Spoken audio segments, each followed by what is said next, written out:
The Taliban will have no mercy on us and the government won't stop the bombing.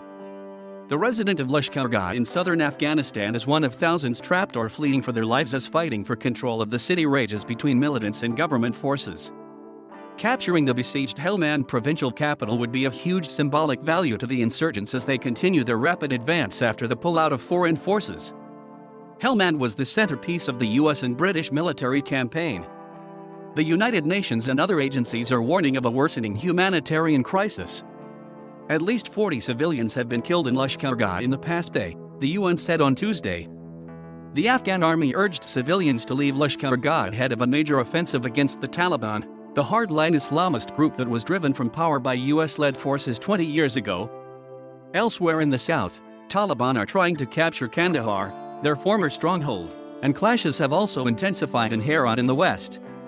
Fighting has been continuing in Lashkar Gah for days, with the militants now reportedly in control of most districts. Another man said on Sunday, the Taliban can be seen on the city's roads. The presence of the Taliban has astonished people here.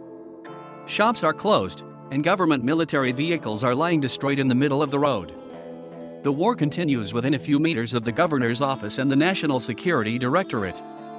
The central government said recently they had deployed new commandos to Lashkar Gah, but we didn't see them.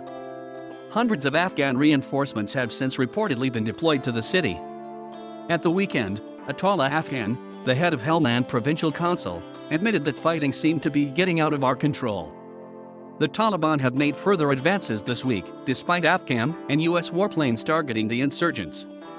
There are reports that Taliban fighters have taken positions inside homes, shops, and the bazaar. People are trapped in their homes while fighting goes on in the streets. The militants generally warn people via loudspeaker to leave, but sometimes they enter houses. Locals have just minutes to flee or risk being caught in crossfire as their homes become part of the battlefield. During their rule in the late 1990s, the Taliban publicly executed people and restricted women's access to education and employment. The Taliban say they have changed and would no longer resort to such violence, but many Afghans are skeptical. Human Rights Watch has documented cases of reprisal attacks by the militants against civilians deemed to have supported the government. The UN says civilians are bearing the brunt of the conflict and is urging all parties to do more to protect civilians or the impact will be catastrophic. The thousands who've escaped the fighting now face a lack of food, drinking water, and medicines. Aid agencies do not have access to most of the displaced, and health centers and hospitals don't have capacity to deal with the number of casualties. Some health facilities have been destroyed, while others are inactive. A doctor in Lashkar Gah, Masood Khan, said an ever-increasing flow of severely wounded patients was arriving at his hospital, and he feared that others were unable to reach it. He said medical supplies were running low. Videos of reported Taliban atrocities are being shared on social media, deepening fears of their possible return.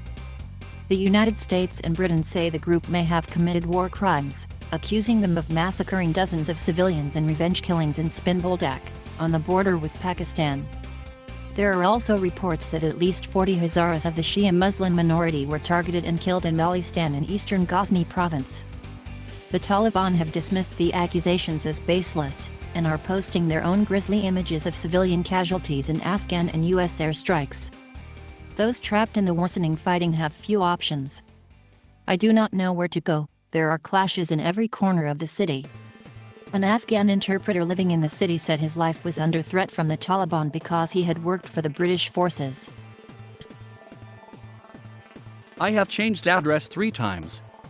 My own house has been captured by the Taliban and they are living there and they were asking for me, he said. We don't know what will happen in the future, but they are looking from house to house to find the people who worked for NATO.